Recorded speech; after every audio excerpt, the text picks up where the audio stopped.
साक्षी Gupta, fast news India में एक बार फिर से आप सभी का स्वागत है।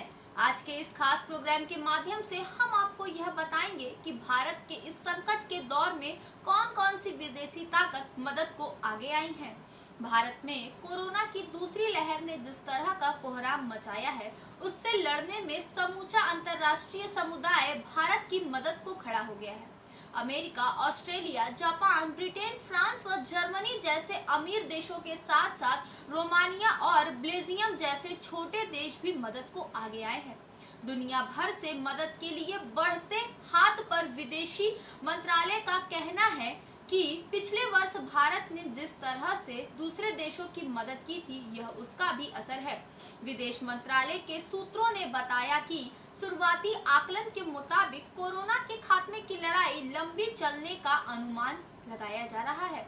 विदेशी मदद हासिल करने के साथ ही भारत कोरोना व दूसरी महामारियों के खिलाफ लड़ने में अंतर्राष्ट्रीय गठबंधन को मजबूत बनाने की दिशा में भी काम कर रहा है।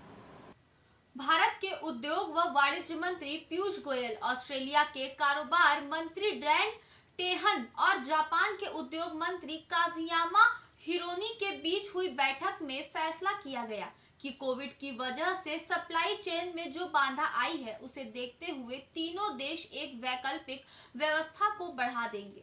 तीनों देश लंबे लक्ष्य को लेकर आगे बढ़ेंगे। ऑस्ट्रेलिया ने 500 ventilator, 10 lakh surgical mask, 5 lakh N95 mask, 1 lakh चश्मे, ग्लव्स व फेस मास्क भेजने का ऐलान किया है।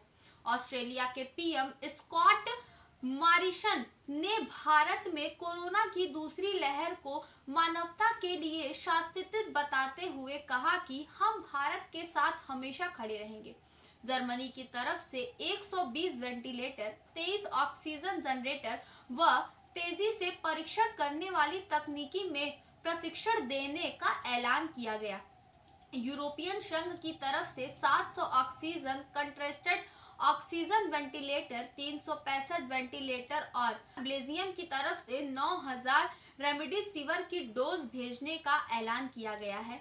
रोमानिया ने 80 ऑक्सीजन कंट्रेस्टेड व 75 ऑक्सीजन सिलेंडर, लग्जमबर्ग ने 58 वेंटिलेटर, पुर्तगाल ने 503 रेमडेसिविर डोज, स्वीडन ने 120 वेंटिलेटर भेजने का ऐलान किया है।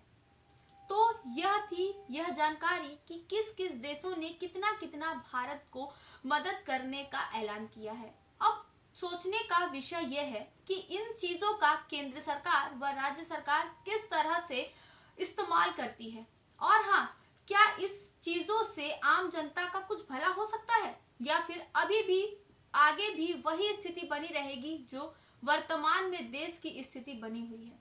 क्या आगे भी लोग ऐसे ही मरते रहेंगे, या फिर इन चीजों से किसी का कुछ भला हो सकेगा? अब तक के लिए बस इतना है, फिर मिलेंगे अगले एपिसोड में कुछ ऐसी ही खास जानकारियों के साथ।